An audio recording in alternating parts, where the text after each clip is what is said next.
Ever notice how you still apologize, even when nothing was your fault? That's not humility. That's conditioning. Because once, in a family that couldn't face its own pain, you were trained to carry it all.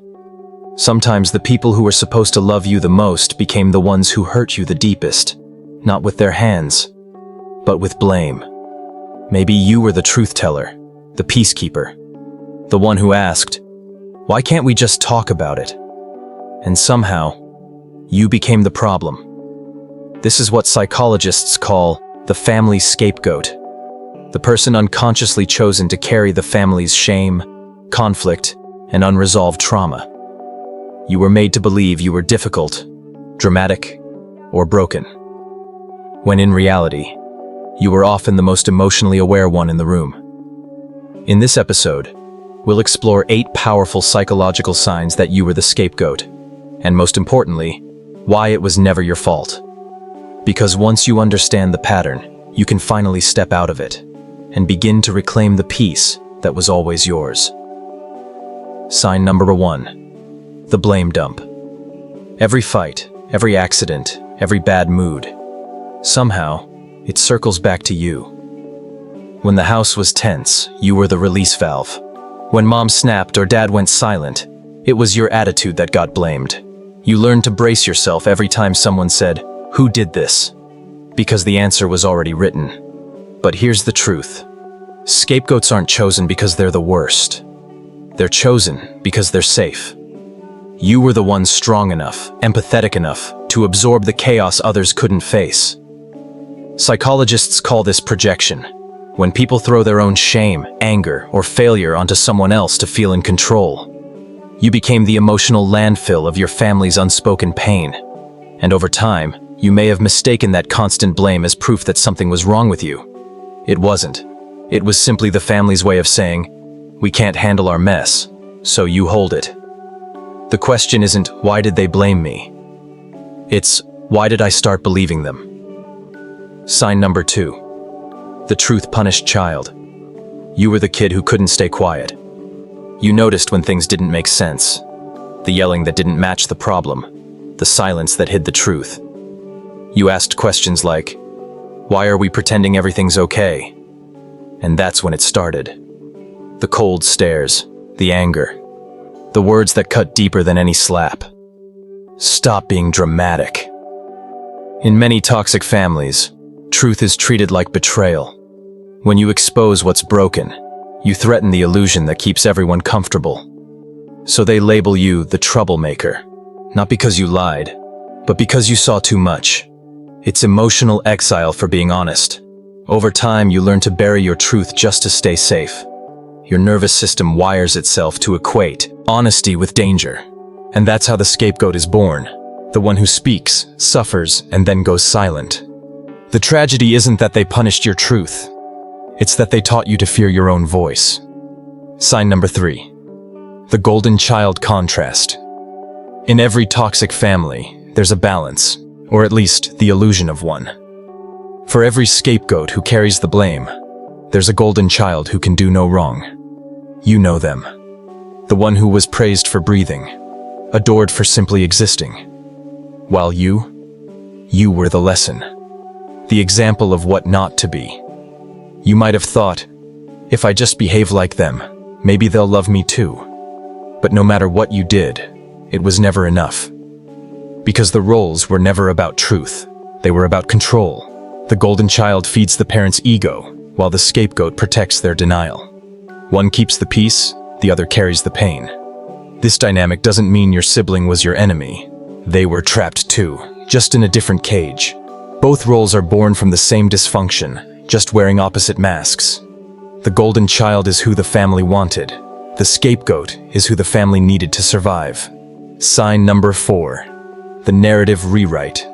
You remember the story one way, but somehow they remember it differently. That time your mom yelled at you in front of everyone, in her version, you were being disrespectful. The argument where your brother broke the lamp, suddenly it became, you made him angry. It's not just rewriting history. It's gaslighting, wrapped in family tradition. Over time, these twisted stories become the family's official record. you start to question your own memory. Maybe I did overreact. Maybe it was my fault. That confusion is the goal. It keeps the system intact and the scapegoat silent. Psychologists call it narrative control, when a family retells events to preserve its image, not the truth. And the scapegoat becomes the scapegoat not through action, but through story. The most painful lies aren't told to others. They're the ones they made you tell yourself. Sign number 5. Emotional neglect and isolation.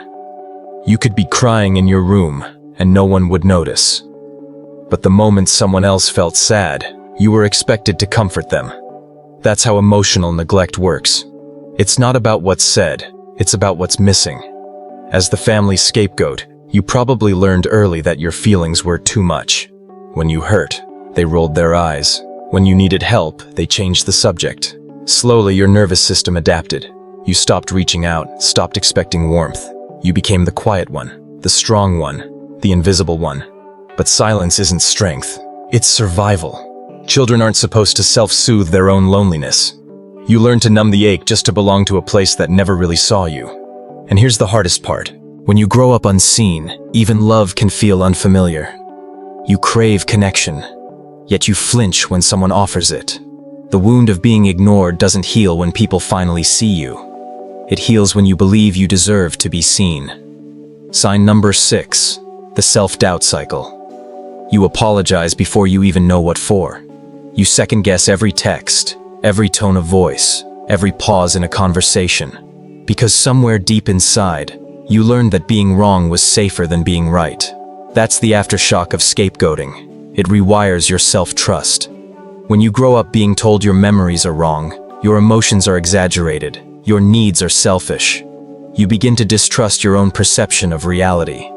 Psychologists call this internalized shame, the belief that you are the problem, not what happened to you. It's powerful, because it doesn't need anyone else to keep it alive. Even after you leave the family, their voices live rent-free in your head, whispering doubts into every decision. You may overthink love, overwork for approval, or over-apologize just to feel safe. Not because you want control, but because you've never known what safety without control feels like. The hardest part of healing isn't silencing their voices. It's remembering which one was yours. Sign number 7. Chronic guilt syndrome. You feel guilty for resting.